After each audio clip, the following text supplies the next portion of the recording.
Rizik Syihab terlihat sangat emosional dalam video berikut ini.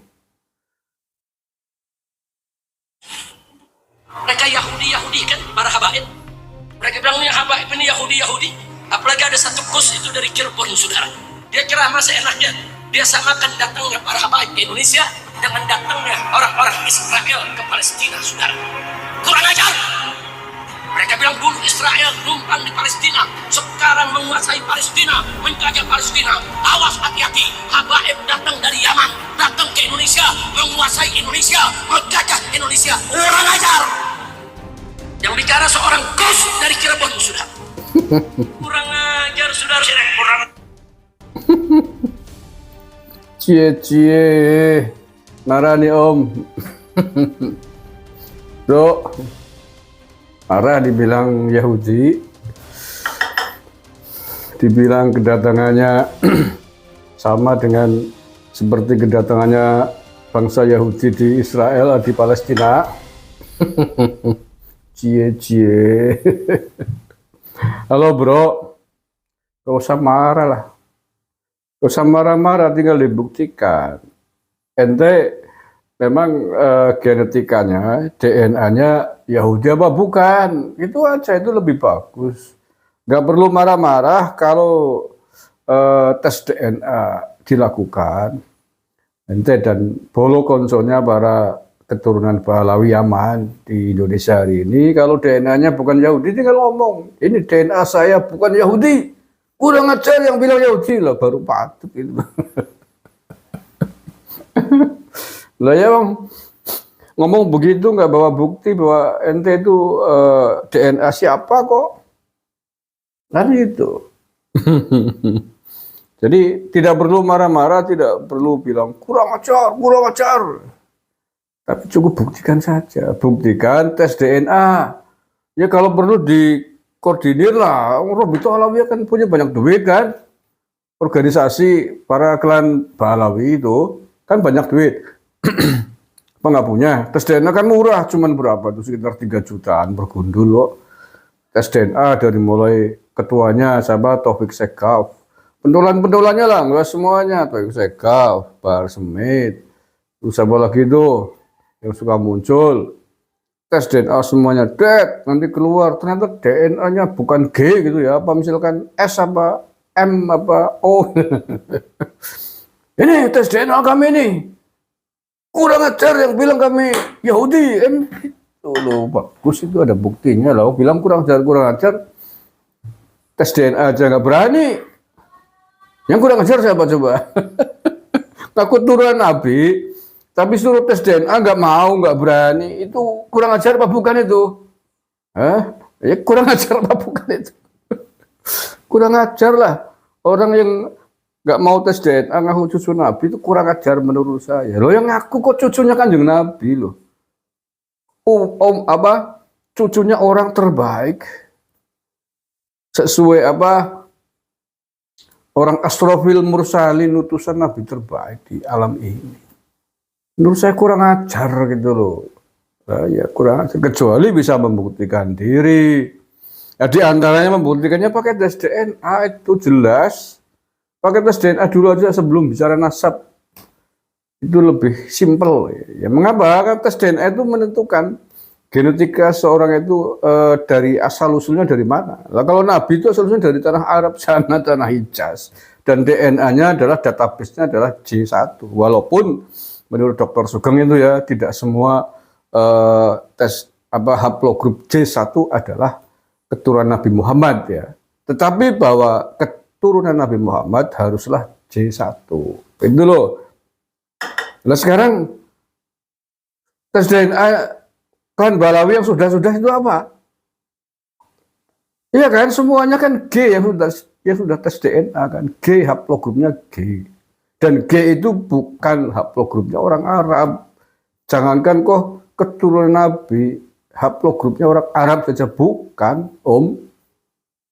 Dibilangin orang Yahudi gak mau. Bilang kurang aja. Terus itu yang ente bilang, Gus dari Cirebon, kurang ajar. Itu siapa? Siapa bro? Sebutin aja, ngapain? Ngapain nggak mau nyebutin namanya? Siapa Gus apa gitu loh. Sebutin aja. Kenapa nggak mau nyebut namanya? Apa takut?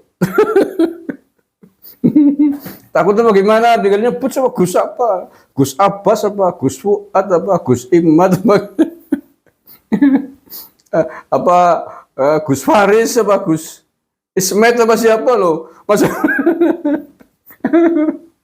cuman bilang Gus aja, sebut namanya apa nggak berani, cemen. Punya pasukan berani mati ini, nyebut namanya aja nggak berani, cemen. Cemen om, ya bro, cemen kalau nggak berani nyebut namanya itu loh. ya. Nah, untuk membantah, kalau nggak terima dikatakan sebagai darah Yahudi, tes DNA. Nah, itu selesai. Tes DNA. Nanti ketahuan. Kalau Anda betul-betul nanti DNA-nya bukan DNA Yahudi, bukan haplogrupnya G, sebagaimana yang sudah melakukannya kepada keturunan Pahlawi yang lain. Dah, silakan. Anda naik lagi ke mimbar. Saudara-saudara, saudare, lihat ini haplogrup saya, Rizik Syihab. Haplogrupnya ini R3. Kurang ajar yang bilang saya Saudi. Patut gitu loh. Loh nggak mau tes DNA kok. Nggak mau ngeterima. Faktanya yang lain sudah tes DNA begitu. Oke.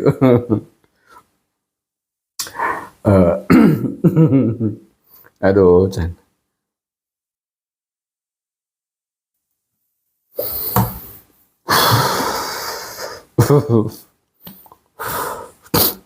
Kemudian dia juga bilang kedatangan mereka klan Pahlawi Yaman di Indonesia itu disama-samain sama kedatangan orang-orang Yahudi di Israel yang menjajah Palestina. Kurang ajar. Gus dari Cirebon yang bilang nih kurang ajar. Katanya kayak orang-orang Israel datang ke Palestina menjajah tanah Palestina. Kurang ajar. Lah, emang Om, emang tidak sadar, lupa bagaimana sejarah kedatangan klan Pahlawi Yaman ke Indonesia, ke Nusantara dulu. Memang kondisinya seperti apa? Sama enggak dengan orang-orang Yahudi yang datang ke Israel, ke Palestina ketika itu belum jadi Israel ya? Kondisinya sama enggak? Sama-sama cari makan, sama-sama cari perlindungan, mencari cincin Sulaiman, bahasa Arabnya kan begitu. Ke Indonesia orang-orang klan Pahlawi Yaman datang ke tanah Nusantara itu dalam rangka mencari cincin Sulaiman, dalam kurung mencari makan, mencari pekerjaan, karena di negaranya sendiri di Yaman sana kelaparan, kemiskinan, konflik, perang terus-terusan, gelutan, sehingga butuh tempat untuk bekerja, untuk mencari makan. Sama orang-orang Yahudi yang datang ke Palestina, yang sekarang Israel itu konteksnya adalah mencari makan, mencari perlindungan ke sana. Sama ekonomi, kelaparan, sama kan, gak ada bedanya. Maka nggak salah kalau dikatakan bahwa kedatangan orang-orang Pahlawi ke Indonesia itu mirip dengan kedatangan orang-orang dari bangsa Yahudi yang ke Palestina. Apalagi salah satu gerombolan Yahudi yang datang ke Palestina ketika itu di antara tahun 1940-an itu adalah orang-orang Yahudi yang dari Yaman. Loh, kaget? Nggak percaya? Silakan buka-buka sejarah tuh. Yahudi Yaman pindah ke Israel, pasti nemu itu. Ada sekitar 50 ribuan itu orang-orang Yahudi dari Yaman yang dipindahkan ke Palestina oleh Inggris. Ya, karena Yaman pernah menjadi jajahan Inggris. Sehingga kemudian banyak klan Yahudi, banyak darah Yahudi, banyak DNA Yahudi di Yaman itu. Di antara sejarahnya. Maka tidak aneh, tidak asing kalau kemudian di Indonesia klan-klan keturunan imigran Yaman ini juga DNA-nya Yahudi. Karena memang di Yaman banyak bangsa Yahudi, banyak orang Yahudi di sana. Salah satu bangsa Arab, negara Arab di kawasan Arab yang menyimpan orang-orang ber-DNA Yahudi terbesar ya Yaman. Karena pernah menjadi jajahan Inggris di sana. Sama Yaman juga menampung gerombolan orang-orang berpaham komunis terbesar di kawasan negara Arab, ya Yaman, karena pernah menjadi jajahan Soviet. Ya, makanya kalau kemudian orang-orang klan keturunan Yaman ke sini datang membawa ideologi komunis, ya mungkin karena itu sejarah. Karena Yaman dulu ideologi komunis adalah terbesar, tumbuh subur di Yaman.